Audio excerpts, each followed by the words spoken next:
Antes de empezar, ponte los auriculares, asegúrate de estar a solas y apaga la luz. Hay historias que solo pueden contarse en la oscuridad. Empezamos.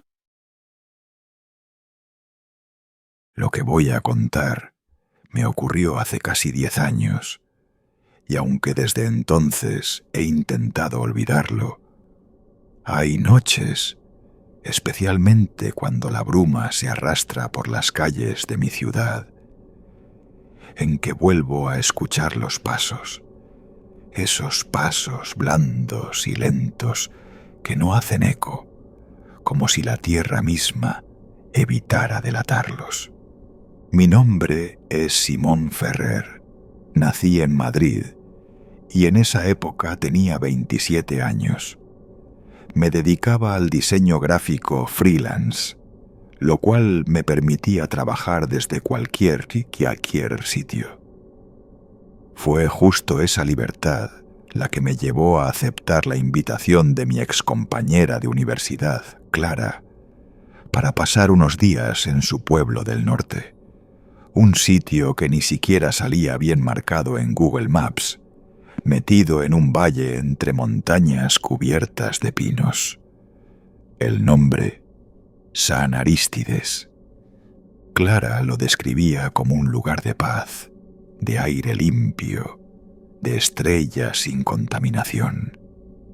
Y después de meses de estrés y ruido urbano, la idea me sonó casi mágica. Me alquiló una pequeña casa de piedra a unos 200 metros del núcleo del pueblo. Ella vivía más cerca de la plaza, en casa de sus padres, pero me prometió que pasaría a verme cada día para que no me sintiera aislado. El primer día fue exactamente como lo pintaba. Cielos despejados, olor a leña y humedad, silencio solo roto por el canto de aves y el sonido metálico de alguna herramienta agrícola. Los vecinos eran reservados, pero me saludaban con la cabeza, algunos con una sonrisa seca, de esas que se usan por compromiso más que por cortesía. La segunda noche, sin embargo, fue cuando noté algo extraño. Clara me había advertido: si alguna noche baja la niebla, no salgas, no preguntes, cierra todo y quédate dentro. No es broma. Pensé que exageraba. ¿Qué pasa, que se pierden por el bosque?, pregunté riendo. Su rostro no cambió. Solo me miró largo rato y repitió: no salgas. Esa noche cenamos en su casa. Me ofrecieron cocido montañés y vino casero. Su madre era una mujer seca, de ojos tristes. Su padre no dijo una palabra durante toda la cena. Mientras comíamos, noté cómo los vecinos iban cerrando puertas, bajando persianas, apagando luces, como si una alarma invisible marcara una hora fatídica. Clara me acompañó a casa antes de las 9. Caminamos en silencio y al despedirse me entregó una manta extra. La temperatura baja mucho con la niebla, dijo. Casi como invocada por sus palabras, empezó a caer. La niebla no se deslizó como en las películas. No fue un descenso suave, romántico, envolvente. No. Se precipitó. Una muralla blanca, espesa, con olor a humedad estancada y algo más. Un tufo agrio, como carne envejecida. Sentí un cosquilleo bajo la piel, un impulso primitivo de encerrarme, cubrirme, esconderme de algo que aún no podía ver. Ya dentro de casa, cerré bien puertas y ventanas. Dejé una lámpara encendida y me senté a leer en el sofá. Me repetía que no era nada, que los pueblos pequeños tienen costumbres raras, que lo más probable es que tuvieran miedo a los lobos o a perderse.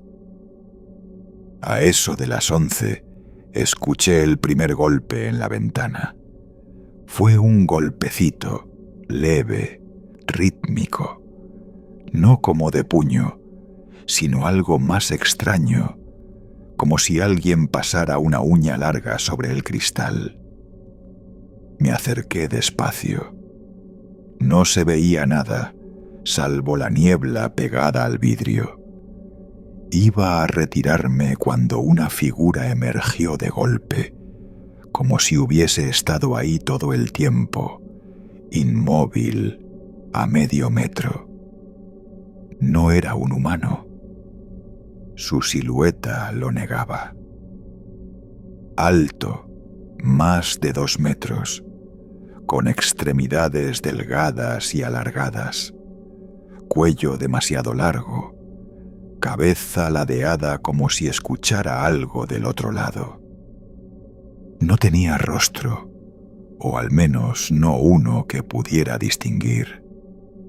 Solo unas cavidades oscuras donde deberían ir los ojos y una línea delgada en el lugar de la boca, si es que era una boca. No reaccioné, me congelé. La figura no se movía, no golpeaba, solo estaba ahí. Y después, sin más, se desvaneció entre la niebla. Pasaron varios minutos antes de que pudiera respirar con normalidad. Me fui a la cama sin apagar la luz. A la mañana siguiente, todo parecía normal. Sol radiante, pájaros, olor a pan recién hecho. Clara me esperaba en la puerta. No preguntó cómo dormí. Solo dijo: «No les abras, aunque pidan ayuda, aunque parezcan humanos, no son». Esa tarde, curioseando en el pequeño mercado, intenté sacar el tema con una mujer que vendía quesos. Le pregunté, medio en broma, si había muchas leyendas por la zona. La mujer bajó la mirada y murmuró: «No leyendas, acuerdos». Luego se marchó sin más. Con cada noche que pasaba, la niebla bajaba un poco más temprano. Cada vez era más espesa, más opresiva, y las figuras aparecían siempre, siempre en silencio, observando. Nunca intentaban entrar, solo se quedaban ahí. A veces eran 2, a veces más. Una noche llegué a contar 6. No se movían como nosotros. No tenían ritmo ni balanceo. Estaban de pie como muñecos sostenidos por hilos invisibles. Cuando caminaban, no hacían ruido. Y lo peor, no proyectaban sombra bajo la luz. Una noche lo vi claramente. Una de esas figuras adoptó la apariencia de un niño. Golpeó la puerta, llorando. Decía que se había perdido, que su madre estaba herida, que necesitaba ayuda. Su voz era perfecta, humana, quebrada. Pero Clara ya me lo había advertido. Imitan, lo hacen muy bien, no son lo que ves. Me mantuve firme. No abrí. El llanto duró toda la noche. Lo que me inquietaba más era que nadie en el pueblo hablaba de ellos. Ni siquiera entre ellos. Todos sabían, todos cerraban sus casas, pero nadie daba explicaciones. Hasta que una mañana, Clara me llevó al cementerio. No dijo por qué, solo caminó delante de mí, en silencio. Me mostró una lápida sin nombre, un bloque de piedra gris, sin inscripción. Aquí enterramos a los que sí abren, murmuró. Intenté sonsacarle más. ¿Qué eran? ¿De dónde venían? ¿Qué querían? Clara solo me dijo algo que no olvidaré. No quieren matarte. Eso sería fácil. Lo que quieren es estar, ser, que tú los dejes entrar para ser parte de este lado. Esa frase me persiguió el resto del día. ¿Qué significaba ser parte de este lado? ¿Estaban atrapados entre dos realidades? ¿Necesitaban un permiso para cruzar? La siguiente noche la niebla llegó a las 6:30. Aún no había oscurecido del todo. Vi a los vecinos cerrar apresurados, como si esta vez fuera distinto. Yo no estaba preparado, no tan temprano, y esa noche uno de ellos no se quedó afuera. Lo supe en cuanto lo vi. No fue un grito, ni una sombra desplazándose en el techo, ni un temblor en las paredes. Fue un olor. Ese mismo tufo agrio, mezclado con algo nuevo, más sutil pero igual de perturbador. Humedad cerrada, como si alguien acabara de entrar tras semanas enterrado. Me encontraba en la cocina, calentando agua, cuando sentí que el aire del interior se había vuelto más denso. No frío, pesado, como si en lugar de oxígeno respirara vapor de aceite viejo.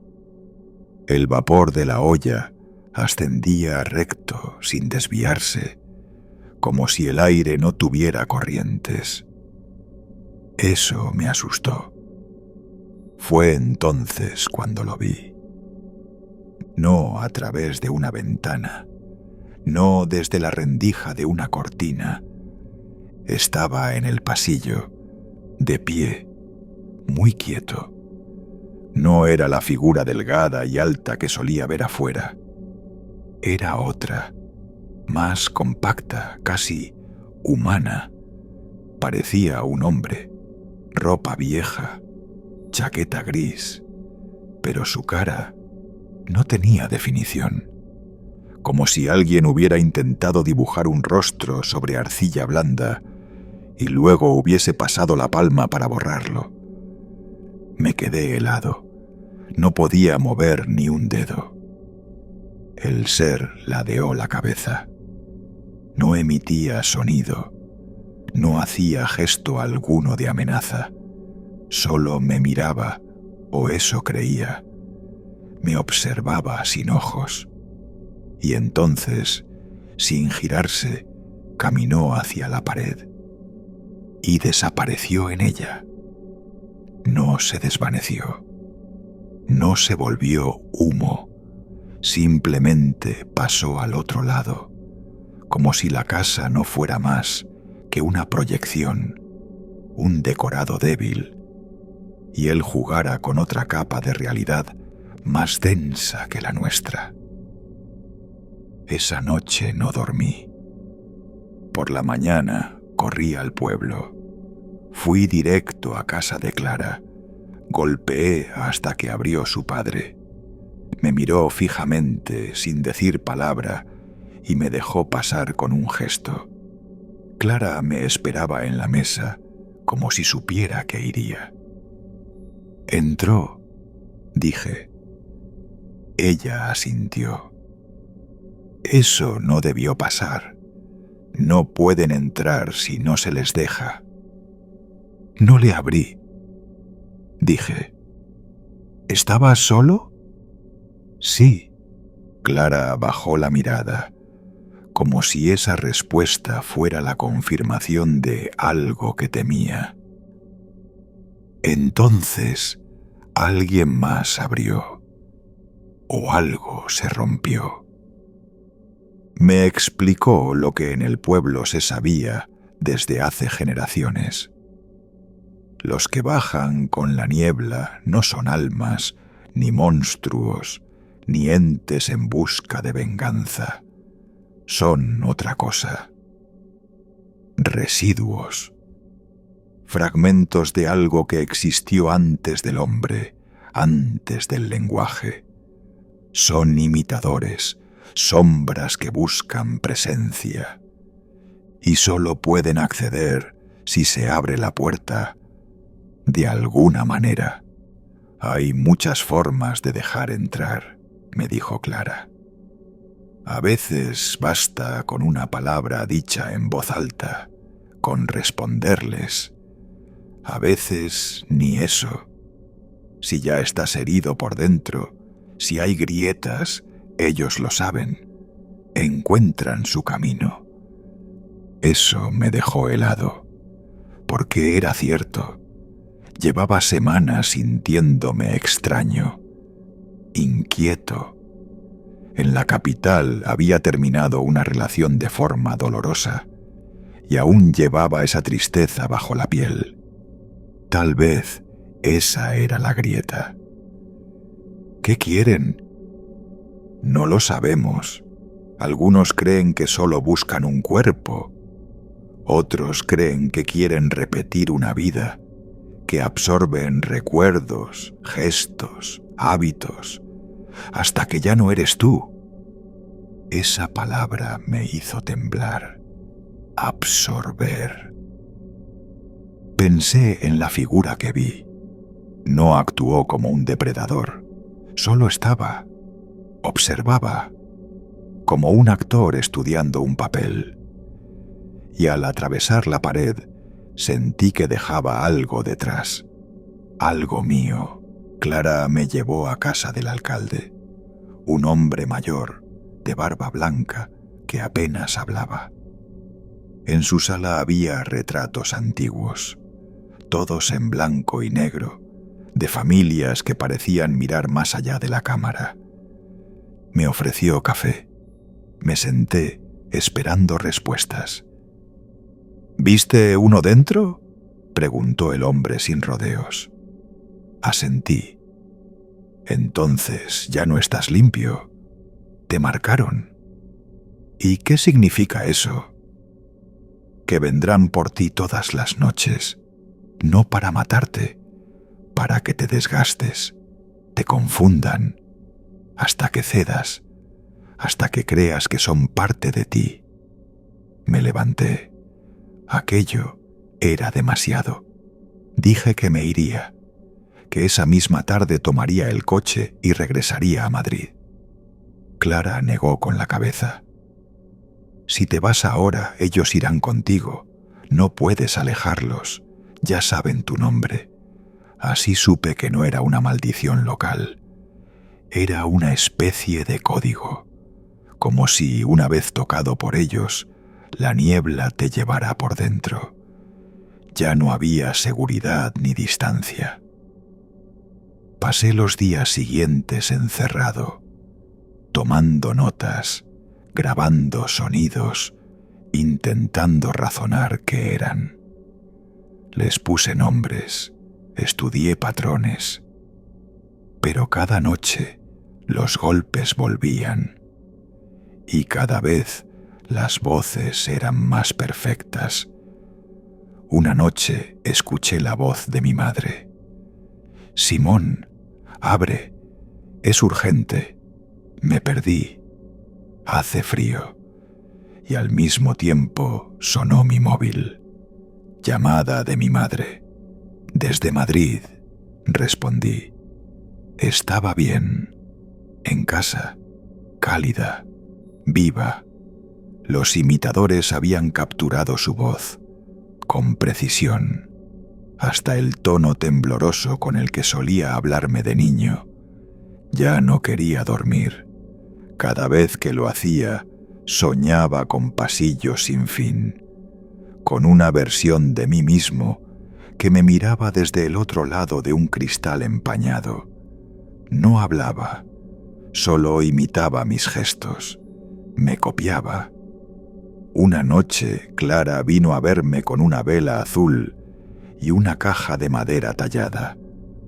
Me dijo que en su familia eso se usaba cuando alguien estaba al borde, que la vela mantenía el límite, que la caja debía guardarse cerrada. Bajo ningún concepto debía abrirla mientras los imitadores estuvieran cerca. No pregunté por qué. Esa noche encendí la vela y la dejé en el alféizar. La niebla no se acercó a la ventana. Por primera vez en semanas no golpearon. Pero a las 3 de la mañana escuché algo aún peor. Pasos dentro de la casa. Me levanté en silencio. La vela seguía encendida. Tomé la caja. Los pasos eran suaves, como si alguien caminara descalzo. Y entonces escuché mi propia voz desde el pasillo. «Simón, está todo bien. Ven, solo quiero hablar». Temblé. No era una imitación. Era exacta. Cada inflexión, cada pausa, como si una grabación mía se reprodujera en tiempo real. No tienes por qué tener miedo. Soy tú. La vela se apagó. Un frío brutal me atravesó. Corrí al dormitorio y cerré la puerta. Puse la caja sobre la cama. Los pasos se acercaban. Lentamente. No había prisa, como si ya supieran que había perdido. Y justo antes de que la manilla de la puerta bajara, abrí la caja. Dentro había un espejo, ovalado, antiguo. El reflejo no era el mío, era la figura, esa versión de mí, pero más vacía. Ojeras negras, piel blanda, sonrisa dislocada. Me miraba y hablaba sin mover los labios. «Déjame entrar», decía. «No será doloroso, solo fusión, solo uno». El espejo tembló. Vibraba como si algo golpeara desde el otro lado. Quise soltarlo, pero no podía. Entonces, Clara entró. No sé cómo. Quizá había forzado la entrada. Quizá nunca la cerré bien. Tenía otra vela azul encendida. La alzó, y la figura del espejo chilló. El vidrio se agrietó. Un sonido agudo se expandió por toda la casa. La figura se desdibujó. Y yo perdí el conocimiento. Cuando desperté, ya era de día. La vela se había consumido. La caja estaba cerrada. Y el espejo ya no reflejaba nada. Lo primero que sentí al despertar fue que algo en mí había cambiado. No era solo el cansancio ni la tensión acumulada. Era como si una parte de mí hubiese estado ocupada durante la noche por una conciencia ajena. Un residuo invisible y viscoso flotaba dentro de mi cabeza, como una voz que había sido silenciada pero no borrada. Clara estaba sentada al pie de la cama. Tenía los ojos enrojecidos y la vela azul apagada entre las manos.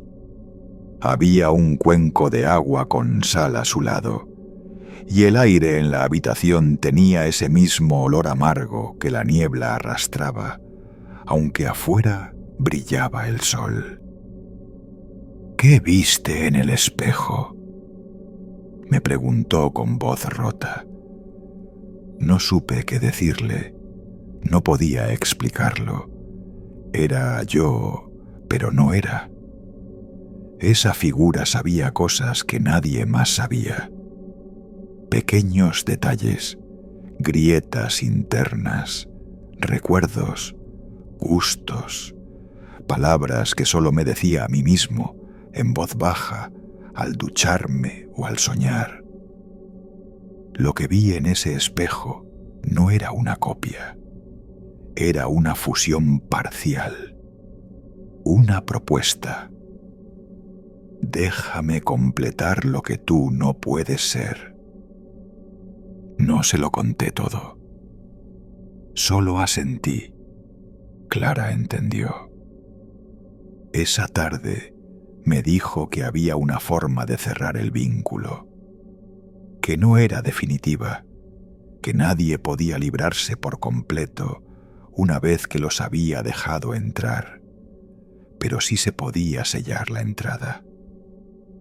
Como cerrar una herida con puntos, sabiendo que dejaría cicatriz. «Tienes que ir con ellos», me dijo. Pensé que era una locura. A su lugar, a la raíz.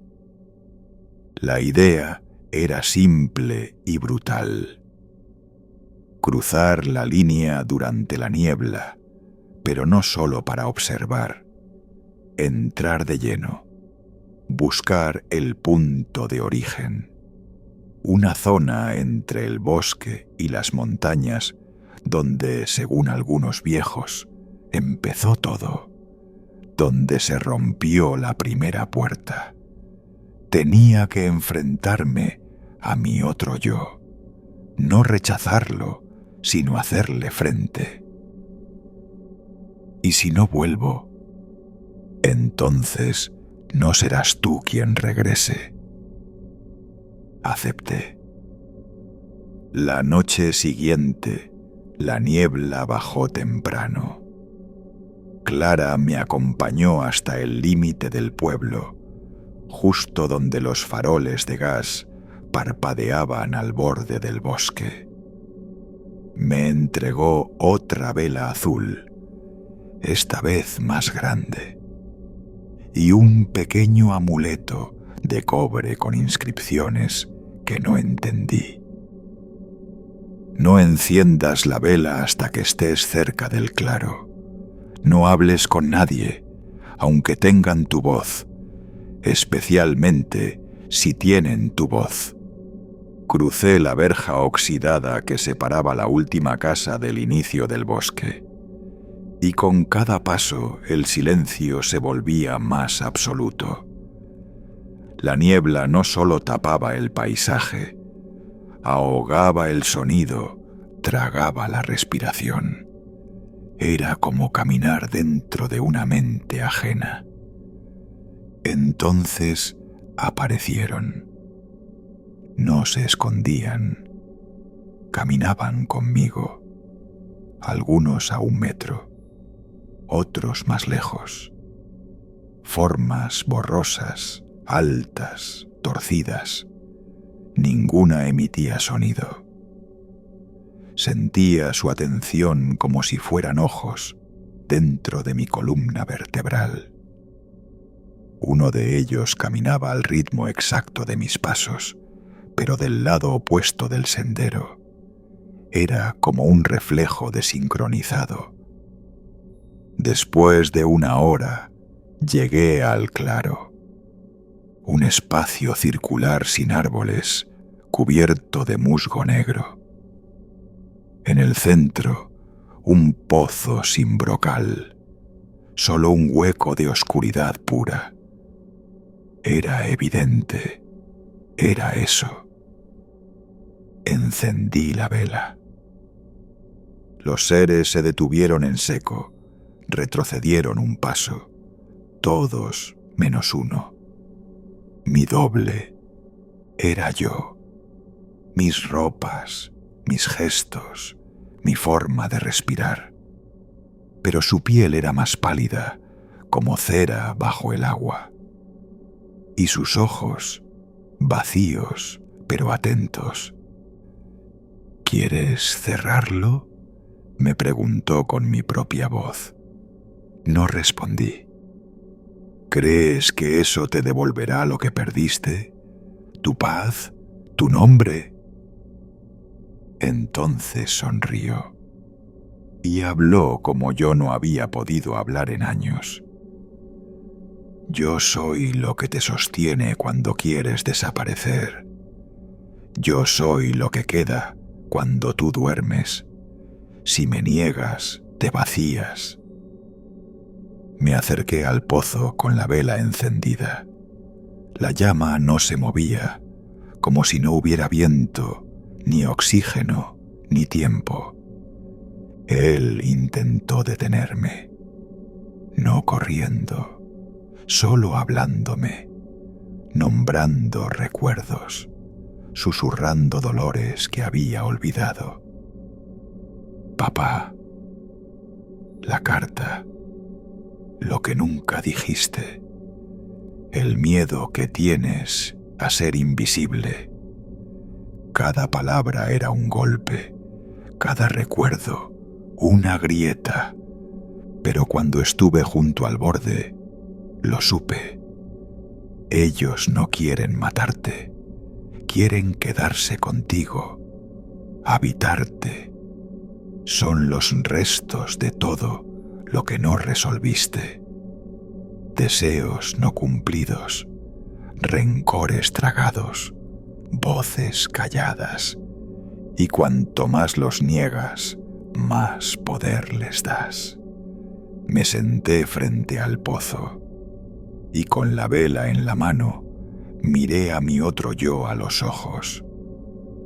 No voy a dejarte entrar, dije. Entonces vivirás conmigo. Prefiero vivir conmigo que vivir siendo tú. Y arrojé la vela encendida al fondo del pozo.